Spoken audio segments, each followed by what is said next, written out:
exatamente 16 horas e 4 minutos. Seguimos para a segunda parte da entrevista sobre crise de ansiedade, de que maneira podemos preveni-la, como também o critério respectivo à depressão e, infelizmente, também, né, a questão do suicídio, que tem sido intensificada em nossa sociedade, né? Tivemos agora o caso aí, não se disse, na verdade, né? A imprensa ficou muito cautelosa em falar, até porque ainda está havendo investigação policial, mas o caso da jogadora Valeuska, né? Como também ainda o caso lá do dentista, né? Novo, Puglisi, de 35 anos, que dizem, ainda a investigação não sabe se caiu do primeiro andar. E, sinceramente, sabe, eu vejo como muito estranho aquele processo do Puglisi, já que a piscina não tem como cair de cabeça. É uma piscina de 2,5 metros de profundidade. Quem é um ser humano adulto com 1,80 m que vai cair na piscina de 2 metros de cabeça? É quase impossível que isso, de fato, aconteça, né? É porque o suicídio ainda é um tabu, né? A gente falar em suicídio ainda é um tabu. Ainda é um tabu muito grande, né? Então é algo que a gente tem que averiguar com muita atenção, né? E os casos têm aumentado, né? Doutora Carolina, quais são as maneiras de a gente reverter isso aí, ou de perceber? A questão do suicídio? Sim. Eu acho que a gente conversar sobre isso é muito importante, né? Os assuntos e temas tabus na sociedade, eles são cada vez mais evitados. Sim. E eu acredito que quando a gente não traz luz a um conhecimento, não traz luz a um assunto, ele fica mais obscuro e cada vez mais a gente conhece pouco sobre isso, fala menos sobre isso e as pessoas evitam, né? Você vê que as pessoas disfarçam, tentam dar outros motivos para aquela morte, porque ainda é um tema muito julgado. Então, eu penso que falar sobre isso, trazer informação, trazer conhecimento, principalmente das formas que as pessoas têm de pedir ajuda, de oferecer ajuda, né, de serem uma rede aí de salvar essas pessoas que sinalizam, né, esses processos. É muito sofrimento, né? A ansiedade, né, doutora Alexandra, aliás, você que trabalha com muita gente nesse segmento, né? Quais são os protocolos aí que ajudam a minimizar o problema? Então, quando a pessoa geralmente chega no nosso consultório, ela já está num nível de ansiedade bem, eu digo que patológico. Certo. Né? E aí, o que é que a gente faz? A gente tenta identificar por que essa ansiedade está tão, como é que eu posso dizer, ativa na vida dessa pessoa. Dessa pessoa parar de viver em sociedade, de paralisar. Né? Quando chega a ser patológica, você não tem ânimo para ir para o trabalho, você não tem vontade de sair, de se arrumar, de nada. Então, o outro também precisa perceber, né? A gente precisa ter um pouco mais de empatia, né? Ao reconhecer o outro sem julgamento, né? Sem dizer se é isso, se é aquilo. Né? Existem vários tipos de ansiedade e as pessoas que estão do lado precisam perceber, precisam olhar para o outro, precisa ter essa empatia. Quais são os protocolos que são utilizados? Doutora Niclésia Dias. Não, só com ele é 4h20, viu? Doutora Niclésia Dias chegou aqui conosco para contribuir também, a psicóloga, doutora Carolina, viu, doutora Alexandra, né? E nós estamos a parte das soluções, das possíveis soluções para resolver o critério da ansiedade, né? Doutora Carol, como é que a senhora presencia essas possíveis soluções? Existem vários níveis, né, de a gente conseguir efetivamente acessar esse indivíduo com ansiedade, né? Certo. Então, existem indivíduos que reconhecem o processo patológico da sua ansiedade e consegue, no processo terapêutico da fala, da elaboração, fazer essa recolocação, né? Então, se reposicionar em relação ao processo do transtorno da ansiedade. Existem níveis mais acentuados em que o indivíduo ele precisa de técnicas mais apuradas, aí de repente mais associado às fobias específicas, um processo de dessensibilização, que é justamente entrar em contato com a fobia de uma forma controlada. E existem momentos em que a gente precisa encaminhar e ter um suporte associado a um psiquiatra, porque os agentes farmacológicos, eles são um recurso necessário.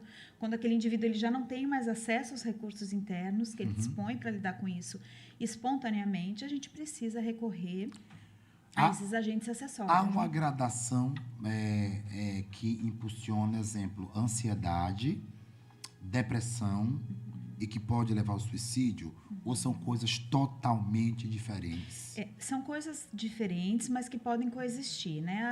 A depressão é um transtorno do humor. O processo da ansiedade pode estar associado a um processo depressivo, o processo depressivo pode estar associado a uma ansiedade, um pode ser o gatilho para o outro, e o indivíduo ele pode, sim, né, entrar num processo tão intensificado e a gente poder reconhecer nele esse pensamento recorrente, né, suicida, atos, né, tentativas, enfim. Mas não necessariamente seja um pré-requisito. Ele pode existir no indivíduo que tenha tentado um suicídio, como não. O suicídio é um fator, é um evento multifatorial, né? Ele tem vários indícios, várias causas, várias etiologias. Então, é algo muito complexo, né? Não tem algo que determine unicamente como o gatilho, como o principal fator. Eu fico imaginando, sabe, doutora? Seja bem-vinda, querida, viu? Doutora Niclésia conosco já aqui, seja bem-vinda. Obrigada. Eu fico imaginando a tensão mental, né? Que é o que se encontra, o que se desenvolve, né, em uma pessoa com ansiedade, com depressão, né? Porque todo mundo tem aquele momento de tristeza, vai para o quarto, dorme, já acorda no outro dia bem, né? Mas essa ansiedade, essa depressão, ela instalada na pessoa. E aí vem o critério das vergonhas sociais, né? Em que sempre você não diz o que pensa, né? Doutora Niclésia, essa pergunta para a senhora, puxa o microfone, por gentileza, tá? Mas eu quero que as outras fiquem à vontade para também pegar e fazer a intervenção, contribuição, fiquem à vontade. Que é o critério. Quando alguém às vezes me chama, eu tenho um projeto, fala, vamos sair, vamos viajar, eu falo, não posso viajar, porque eu tenho uma meta a ser seguida, não vou gastar dinheiro porque eu quero minha meta primeiro, tá bom? Pode até ter o dinheiro, mas eu não vou porque eu tenho uma meta. Mas eu não vejo muito isso nas pessoas, não. A gente até conversa sobre isso, né, doutora? As pessoas ficam muito preocupadas e falam, não vou viajar porque eu estou com um compromisso marcado, estou com agenda, não sei o que mais lá. Eu digo logo, não vou porque eu não posso tirar dinheiro, não vou e acabou. Até eu focar e conseguir minha meta, entendeu? Eu estou contando 1,50 por 1,50 e está tudo ótimo, ok? Para mim isso não diz nada. Mas eu sinto que algumas pessoas não têm essa liberdade consigo mesmas, né? De falarem sobre isso. Onde eu quero chegar? Doutora Niclésia tem dado muitos cursos em empresas, né? De capacitação. Nesses cursos de capacitação, há pessoas que aproveitam para falar sobre ansiedade, sobre depressão, sabe? Até Gisele Bündchen ontem deu a declaração, né? Em um programa ontem à noite, e saiu ontem à noite dizendo que já pensou em cometer suicídio. Então, veja como isso é uma coisa séria, né? Uma pessoa que aparentemente já nasceu linda e pode ter tudo no planeta. É bem complexo, né? Doutora Niclésia, seja bem-vinda, querida. Obrigada. Boa tarde, meninas. Boa tarde, Denison. Meninas é ótimo. Né? Lógico, né? Obrigada. Já é uma forma para se comunicar. Rio, De uma forma bem amorosa. É verdade. Então, voltando aí à sua pergunta, Sim. eu vou me estender um pouquinho mais para o lado, como as meninas já aprofundaram bastante o lado patológico Sim, e sim. de uma forma muito perfeita, eu diria assim. Sim. Eu vou me aprofundar no lado espiritual e no lado corporativo, que é o que eu estou lidando mais ultimamente. Certo. Que esses treinamentos que eu tenho dado à empresa, e respondendo a pergunta que Denison me fez, as pessoas elas não vêm falar sobre a depressão, sobre a ansiedade, elas acabam não falando, porque lá é um ambiente competitivo, onde elas estão mostrando aquilo que ela tem de melhor, entre aspas, que é... Para sobreviver, né? Isso, lá elas não podem ser feias, elas não podem ser vulneráveis. E aí, onde entram as ferramentas. E as ferramentas, elas acabam tirando a capa de todo mundo. É automático. Porque você coloca a ferramenta, eles estão armados, mas quando começam no processo terapêutico, eles acabam... Baixando a guarda, né? Isso. E aí os amigos acabam acolhendo. Quando os amigos acolhem, aí tem a transformação, porque eles se permitem viver aquilo. Sim. E tem lugares que os amigos eles não acolhem, tem lugares que os amigos eles dão as costas. E aí eles não entendem, e aquilo acaba piorando e acaba até ficando mais traumático ainda. E aí é onde é que tem a importância do profissional realmente saber lidar com aquilo, porque às vezes você coloca uma ferramenta num ambiente de dupla ou para mais pessoas, em grupo, aí o que acontece? Se você não tiver a habilidade de trazer aquele trauma para o lugar certo e que você não sabe nem o que vai encontrar... Cria-se outro problema. Cria-se outro problema.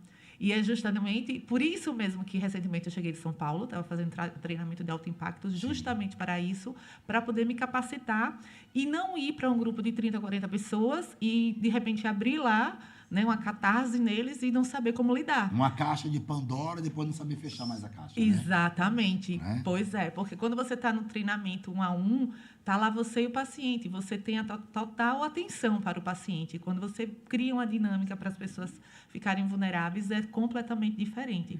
E aí, nesses treinamentos, a gente está encontrando muito. E como a gente não faz um treinamento só, e geralmente é um pacote, aí a gente faz um protocolo. E o protocolo é de 4 a 6 treinamentos, que é o suficiente para realmente colocar essa equipe em fusão, essa equipe em sintonia e um começar a entender a dor do outro. Inclusive, a gente faz até troca de funções. Hoje você é o funcionário, amanhã você é do café, amanhã você é o chefe. É para sentir essa empatia, né? É importante que haja essa empatia, porque você precisa saber também o lado do outro. Agora, a minha pergunta é, ainda assim, há pessoas que falam, olha, estou aqui, estou amando, porque eu estava depressivo. Entende o que eu quero dizer? Entendi. Essas pessoas se abrem ou nos cursos elas se mantêm ali numa posição ainda de enquadramento para a sociedade? Ainda se mantém numa posição de enquadramento da sociedade. É difícil, né? É muito difícil. Nem que chame depois a profissional. Puxa o microfone, pega o microfone. Nem que chame depois a profissional, mas assim, a priori, até porque assim, você está ali entre tantas pessoas. Você não sabe se você realmente pode falar de si, do que você está sentindo. E muitas vezes você não sabe nem o que você está sentindo.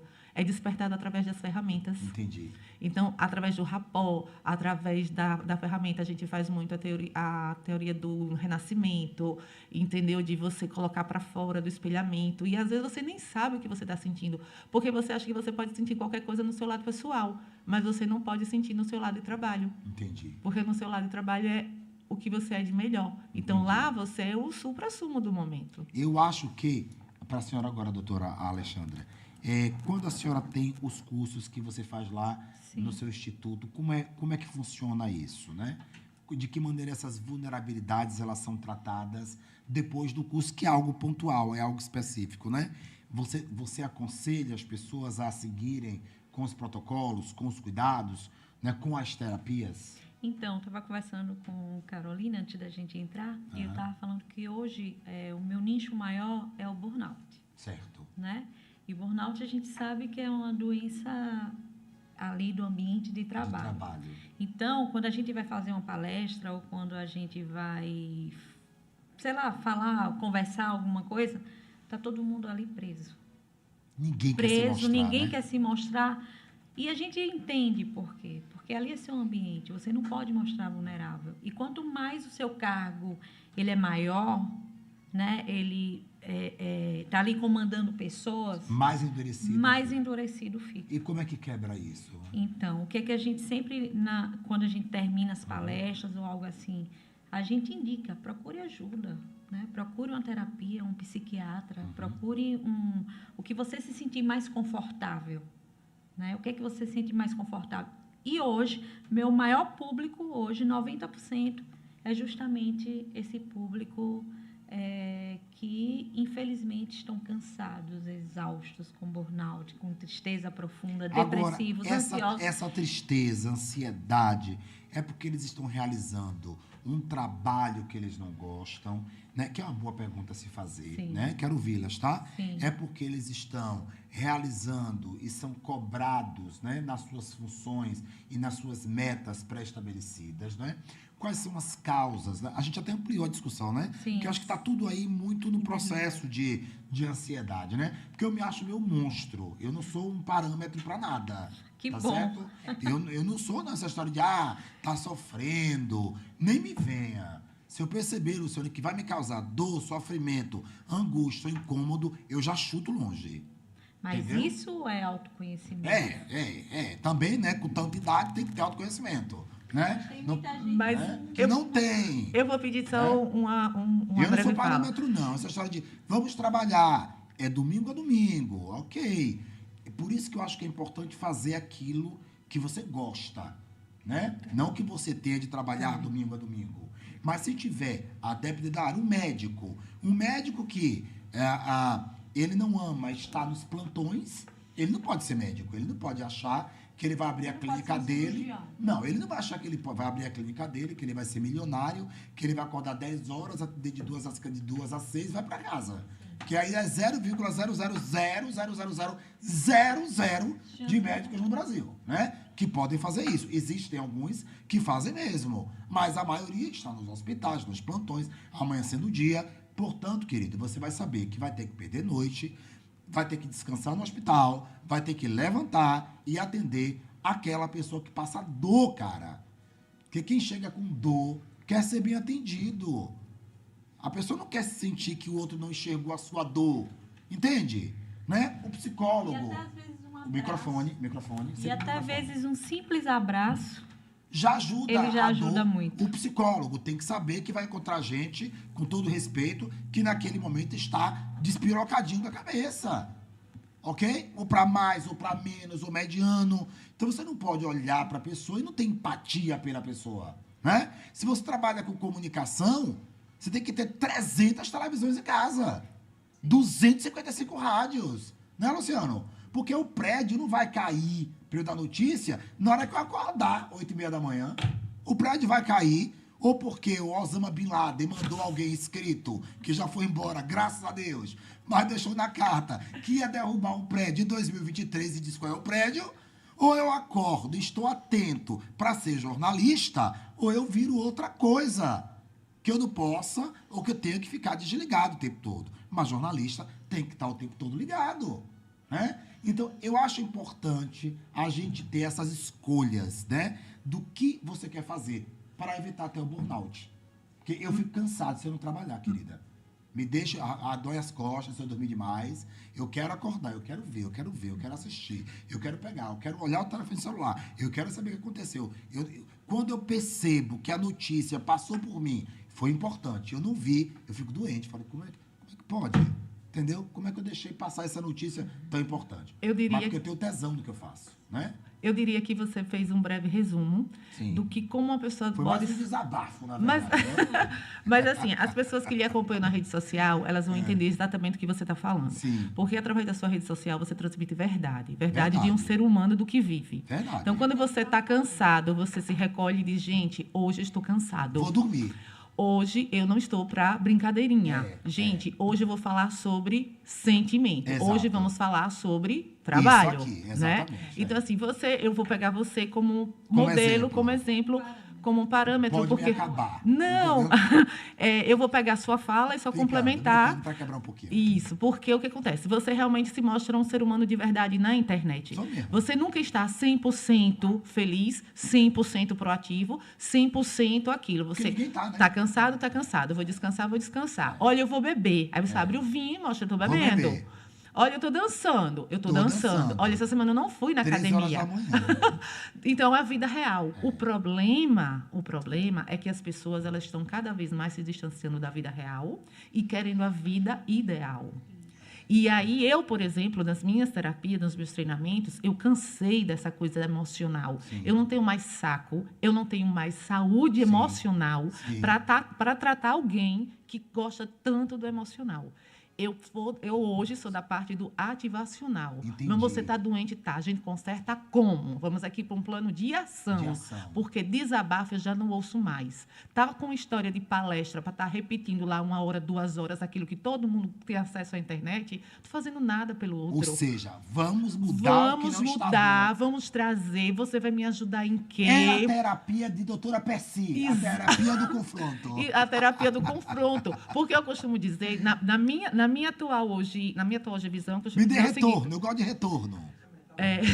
eu costumo dizer, depressão, doença do passado. Sim. Ansiedade, doença do futuro. Sim. A doença do presente é a realização. Então, vamos viver a doença da realização. Sim. Porque quando você vive a doença da realização, você acaba com essa história de estar entendendo tanta coisa, de não querer entender outra e ficar como vítima. Meio que parado, meio que estagnado. Meio que estagnado. O meu método hoje é o método do ha-ha, hoje e agora. Hoje e agora. Você está com um problema? Vamos ver qual é. Como que a gente resolve o seu problema?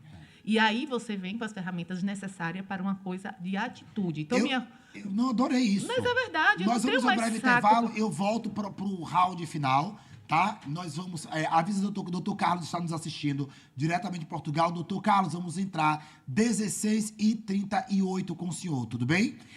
Eu vou a um breve intervalo e quero dizer o seguinte, né? Eu quero voltar nisso. Eu já final de semana passada com uma amiga ligou e a gente estava muito bem. Eu fui ouvi-la. Ela já sabia qual era o problema. Eu fui ouvir porque eu sou amigo, de pijama. Acabei de nervoso por ela comendo McDonald's na hora errada.